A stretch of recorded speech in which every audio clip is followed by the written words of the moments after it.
Hello, bachcho. Let's read this question. So this question says a block rests on a rough inclined plane making an angle of 30 degree with the horizontal. The coefficient of static friction between the block and the plane is 0.8. If the frictional forces on the block is 10 Newton, the mass of the block in kg each. ठीक है, A option is 1.6, option B is 4, option C is 2 and option D is 2.5. Okay, तो चलिए बच्चों अब हम इस question को start करते हैं। तो देखिए बच्चों इस क्वेश्चन का हम की कॉन्सेप्ट यहाँ पर लिख सकते हैं। The key concept of this question is, देखिए इस क्वेश्चन में हमसे बोला है कि ब्लॉक क्या कर रहा है, आपका रेस्ट कर रहा है किसी इंक्लाइंड प्लेन पे जो कि 30 डिग्री बना रहा है हॉरिजॉन्टल से। आपको coefficient of static friction given है between the block and the plane, और फ्रिक्शनल फोर्स भी गिवन है, और हमसे क्या पूछा है यहाँ पर, मास ऑफ द ब्लॉक को यहाँ पर फाइंड आउट करना है। तो देखिए बच्चों यहाँ पर आपका कौन सा फ्रिक्शन लगेगा, स्टैटिक फ्रिक्शन लगेगा, ठीक है, क्योंकि ब्लॉक क्या आपका रेस्ट पर है। तो हम लिख सकते हैं कि the key concept of this question is our static friction. ठीक है, ये क्या हो जाएगा, आपका स्टैटिक फ्रिक्शन हो जाएगा। ठीक है, this is the key concept of this question. ठीक है, स्टैटिक फ्रिक्शन। अब देखिए स्टैटिक फ्रिक्शन आपका होता क्या है। स्टैटिक फ्रिक्शन आपका फ्रिक्शन होता है, this is a tangential force, जो क्या होता है आपका tangential force which opposes the tendency of relative motion. जो क्या करता है आपके रिलेटिव मोशन की टेंडेंसी को क्या करता है, अपोज करता है। उसका हम क्या बोलते हैं, आपका स्टैटिक फ्रिक्शन बोलते हैं। ठीक है, स्टैटिक फ्रिक्शन का जो फॉर्मूला होता है, स्टैटिक फ्रिक्शन का कोई फॉर्मूला नहीं होता है। ये क्या होता है, इसका मैग्नीट्यूड क्या होता है, adjusting, it is self adjusting in nature. ठीक है, ये अपनी वैल्यू जीरो से लेकर maximum value mu s N तक यहाँ पर गेन कर सकता है। ठीक है, दिस इज द फॉर्मूला नहीं, inequality for the static friction. ठीक है, ये आपकी स्टैटिक फ्रिक्शन की इनइक्वलिटी हो जाती है। ठीक है, ये इक्वल टू का साइन कब होगा, इक्वल टू का साइन तब आता है जब आपका लिमिटिंग वैल्यू हो जाती है। यानी कि limiting value of static friction का मतलब है कि अगर आपने उससे थोड़ा सा भी फोर्स इंक्रीज कर दिया फिर वो काइनेटिक फ्रिक्शन में कन्वर्ट हो जाता है। ठीक है, और लेस देन का मतलब ये है कि आप जीरो से लेकर आप न्यू एसन तक जो आपका टाइम पीरियड, जो आपका फोर्स होगा, वो आपका क्या होता है, स्टैटिक फ्रिक्शन कहलाता है। ठीक है, देखिए मैं इसको ऐसे भी एक्सप्लेन कर सकता हूँ, जैसे कि मान लीजिए आपके पास क्या है, ये आपका कोई क्या है, आपका प्लेन है। ठीक है, हॉरिजॉन्टल प्लेन है, इसके ऊपर आपने एक ऑब्जेक्ट ऐसे रखा हुआ है। ठीक है, दिस इज एन ऑब्जेक्ट। ठीक है, जिसका मास आपका m है, तो उसमें mg एक डाउनवर्ड डायरेक्शन में फोर्स लग रहा है और एक नॉर्मल है। ठीक है, ये बॉक्स आपका रेस्ट पर है। ठीक है, अब देखिए आप इसमें फोर्स अप्लाई कर रहे हैं। ठीक है, मान लीजिए आपने पहले इसमें आपने फोर्स 1 न्यूटन का अप्लाई किया, ये ऑब्जेक्ट ये मूव ही नहीं करेगा। ठीक है, अगर आपने इसमें 1 न्यूटन का फोर्स अप्लाइड किया, ये ऑब्जेक्ट आपका मूव ही नहीं कर रहा है। ठीक है, तो हम बोल सकते हैं कि इसमें स्टैटिक फ्रिक्शन देखिए इस डायरेक्शन में लगेगा। ठीक है, क्योंकि आप फोर्स इस डायरेक्शन में अप्लाई कर रहे हैं, ये फोर्स चाहता है कि ये ऑब्जेक्ट क्या करे, मूव करे, लेकिन नहीं करता है मूव। क्यों नहीं करता है मूव, ठीक है, देखिए आप हॉरिजॉन्टल में आप एक फोर्स लगा रहे हैं। ठीक है, हॉरिजॉन्टल डायरेक्शन में आप राइट डायरेक्शन की तरफ फोर्स लगा रहे हैं। ठीक है, उसको अपोज करने के लिए कोई चाहिए, जिससे क्या हो जाए, ऑब्जेक्ट आपका रेस्ट करे, तो वो क्या होगा, आपका स्टैटिक फ्रिक्शन होगा। ठीक है, तो देखिए आपने 1 न्यूटन का फोर्स लगा, ये ऑब्जेक्ट मूव नहीं करा, इसका मतलब कि आपका स्टैटिक फ्रिक्शन इसको बैलेंस कर रहा है, और उसका मैग्नीट्यूड भी आपका 1 न्यूटन के बराबर होगा।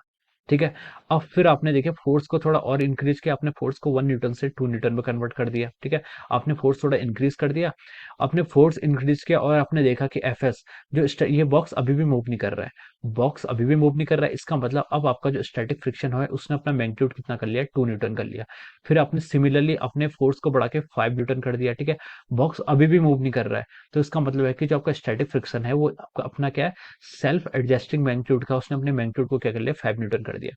अब आपने देखिए जैसे ही इसकी जो मतलब मैक्सिमम वैल्यू 5 न्यूटन, 5 न्यूटन से अगर आपने थोड़ा सा भी यहाँ पर क्या लगा दिया, फोर्स अगर आपने यहाँ पर अप्लाई कर दिया, ठीक है, फोर्स यानी कि आपने, आप देखिए 5 न्यूटन से आपने 5.001 न्यूटन भी अप्लाई कर दिया। ठीक है, फिर क्या होगा, मान लीजिए 5 न्यूटन इसकी मैक्सिमम लिमिट थी। ठीक है, मैक्सिमम लिमिट के बाद देखिए ये ऑब्जेक्ट क्या करने लग जाएगा, मूव करने लग जाएगा, और जैसे ही ये मूव करने लग जाएगा, फिर आपका स्टैटिक फ्रिक्शन एक्ट ना होकर कौन सा फ्रिक्शन एक्ट होने लग जाएगा, काइनेटिक फ्रिक्शन एक्ट होने लग जाएगा। ठीक है, तो देखिए जब आपने फोर्स 1 न्यूटन अप्लाई किया था, 2 न्यूटन अप्लाई किया था, 5 न्यूटन अप्लाई किया था, तब आपका ऑब्जेक्ट मूव ही नहीं कर रहा था। इसका मतलब है कि स्टैटिक फ्रिक्शन अपने आप मैग्नीट्यूड को क्या करता है, चेंज करता है, एडजस्ट करता है, depend upon the external force applied. ठीक है, लेकिन जब वो एक्सटर्नल फोर्स आपका एक फिक्स वैल्यू, जिसको हम लिमिटिंग वैल्यू ऑफ फ्रिक्शन कहते हैं, उसको क्रॉस कर लेता है, फिर वो आपका मूव करना स्टार्ट कर देता है। ठीक है, तो इसलिए हम बोलते हैं आपका स्टैटिक फ्रिक्शन के लिए लेस देन, जो यहाँ पर हमने इनइक्वलिटी यूज किया है, ये इसी कारण से यूज किया है। ठीक है, तो ये आपका देखिए, ये आपका स्टैटिक फ्रिक्शन की डेफिनेशन पार्ट था।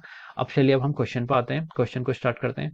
क्वेश्चन में हमसे क्या बोला गया, देखिए a block rest on a rough inclined plane. ठीक है, making an angle of 30 degree with horizontal, ये आपका कोई इंक्लाइंड प्लेन है, इस पर आपने क्या रखा है, कोई ब्लॉक रखा है, जो आपका क्या कर रहा है, 30 डिग्री का इंक्लिनेशन है, ये आपको क्वेश्चन में गिवन है। ओके, अब देखिए इसमें आप क्या लिख सकते हैं, देखिए ये आपका एक ब्लॉक है, दिस इज अवर ब्लॉक।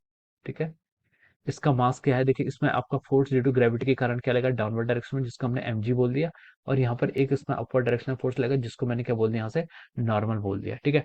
अब देखिए नॉर्मल के आप कंपोनेंट यहाँ पर डिफाइन कर सकते हैं। एक कंपोनेंट होगा आपका परपेंडिकुलर टू द इंक्लाइन, और एक कंपोनेंट होगा अलोंग द इंक्लाइन, ठीक है। इंक्लाइन आपका ये है, ये अलोंग द इंक्लाइन है, और ये क्या आपका परपेंडिकुलर टू इंक्लाइन है, ओके। अब देखिए उसने बोला कि ए ब्लॉक रेस्ट कर रहा है on a rough incline plane in angle of 30 degree with the horizontal, the coefficient of static friction between the block and plane is 0.8, ठीक है।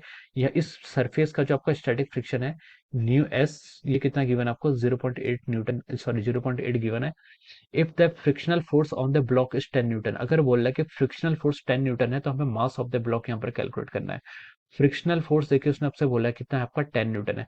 फ्रिक्शनल फोर्स कैसे एक्ट करेगा, देखिए इस ब्लॉक की टेंडेंसी क्या है, डाउनवर्ड जाने की, ठीक है। तो उसमें स्टैटिक फ्रिक्शन इस डायरेक्शन में एक्ट करेगा, और ये आपका एफ एस हो जाएगा, ठीक है। ये आपका 10 न्यूटन है, ठीक है। ये आपको क्वेश्चन में उसने गिवन कर रखा है। फ्रिक्शनल फोर्स कितना कर रहा है आपका, 10 न्यूटन यहाँ पर आपका एक्ट कर रहा है। इतना आपको क्वेश्चन में उसने गिवन किया हुआ है, ओके। अब हमसे यहाँ पर बताने कि मास ऑफ द ब्लॉक हमें यहाँ पर कैलकुलेट करके बताने कि इस ब्लॉक का क्या होगा, मास कितना होगा, हमें यहाँ पर ये कैलकुलेट करके बताना है। इस क्वेश्चन में इसने ये कह रखा है कि जो आपका ब्लॉक है वो क्या कर रहा है, रेस्ट कर रहा है। रेस्ट कर रहा है मतलब इसका अलोंग द इंक्लाइन इसका मोशन नहीं हो रहा है, ठीक है। अलोंग द इंक्लाइन इसका मोशन नहीं हो रहा है।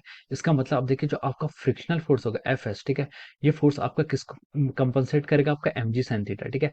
एम जी का आपका कौन सा कंपोनेंट आपका अलोंग द इंक्लाइन आ रहा है, एम जी का एम जी साइन थीटा आपका अलोंग द इंक्लाइन आएगा। और यहाँ पर इसका कोई मोशन नहीं है, इसका मतलब आपका जो आपका फ्रिक्शनल फोर्स होगा, स्टैटिक फ्रिक्शन होगा, वो आपका एम जी साइन थीटा को क्या करेगा, बैलेंस करेगा, ठीक है। अब देखो उसने फ्रिक्शनल फोर्स हमें क्वेश्चन में गिवन किया कितना, 10 न्यूटन। तो हम इसको 10 न्यूटन लिख सकते हैं इज इक्वल टू एम जी।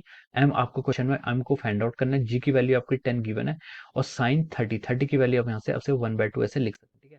अब देखिए यहाँ से हमारा जो मास आएगा, देखिए हम क्या लिख सकते हैं इसको, 10 से आपका 10 कैंसिल हो जाएगा यहाँ से, और आपका मास की वैल्यू कितनी आएगी यहाँ से आपकी 2 kg, ठीक है। तो हम लिख सकते हैं कि यहाँ से आपका जो मास होगा, मास ऑफ द ब्लॉक, वो कितना होगा आपका, 2 kg होगा, ठीक है।